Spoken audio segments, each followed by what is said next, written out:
Assalamualaikum warahmatullahi wabarakatuh. Hari ini kita akan melakukan pembelajaran tentang teks berita. Sebelum itu, marilah kita lihat dan patuhi peraturan-peraturan yang telah dibuat dalam melakukan pembelajaran bahasa Indonesia.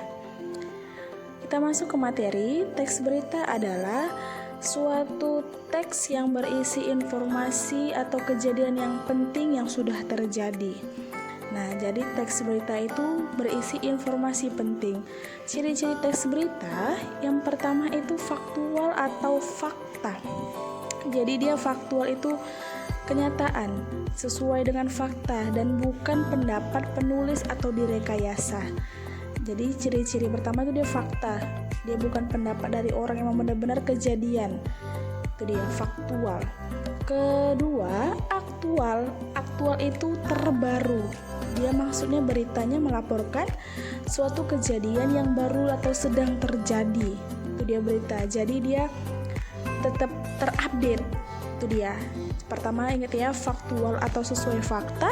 Yang kedua aktual atau yang disebut terbaru. Yang ketiga, terdapat keterangan waktu dan tempat yang jelas.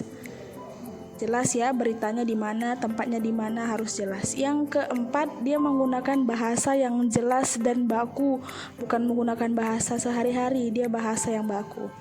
Yang kelima, dia bersifat objektif atau apa adanya, tidak dibuat-buat. Dan yang terakhir adalah kronologis, sesuai dengan urutan waktu, dia disajikan secara berurut. Itu dia.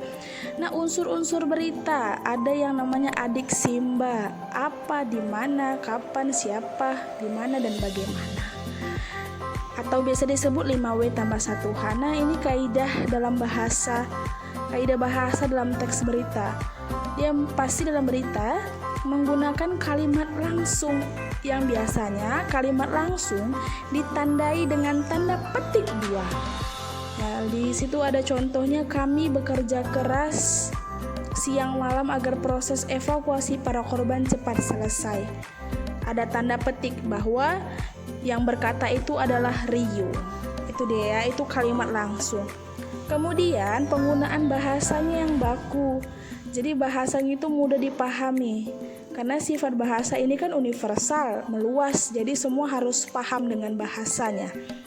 Yang ketiga, penggunaan fungsi keterangan waktu dan tempat itu harus jelas. Jadi kita tahu, oh, di sini tempatnya kejadiannya pada tanggal sekian. Jadi tidak hoax, tidak simpang siur seperti itu. Jadi makanya dalam kaidah dalam teks berita ada 5W tambah 1H. Who, where, what, who, when, dan how. Jadi 5W tambah 1H itu unsurnya harus ada dalam teks berita. Nah, kemudian penggunaan konjungsi. Penggunaan konjungsi misalnya menggunakan kata setelah, kemudian, sejak, awalnya, akhirnya. Nah, jadi konjungsi itu dipergunakan untuk menjelaskan kronologi. Sesuai dengan urutan waktunya dia harus tepat. Nah, makanya dalam teks berita harus menggunakan unsur atau kaidah bahasa yang baik dan benar. Karena dalam pengutipan berita dalam teks itu bukan direkayasa, tetapi benar-benar fakta terjadi. Nah, itu dia kaidah dalam penulisan teks berita. Hari ini cukup sekian. Jadi tugasnya adalah salin slide berikut ke dalam buku catatan dengan rapih. Dan jika sudah selesai bisa dikumpul melalui Google Classroom Bahasa Indonesia. Wassalamualaikum warahmatullahi wabarakatuh.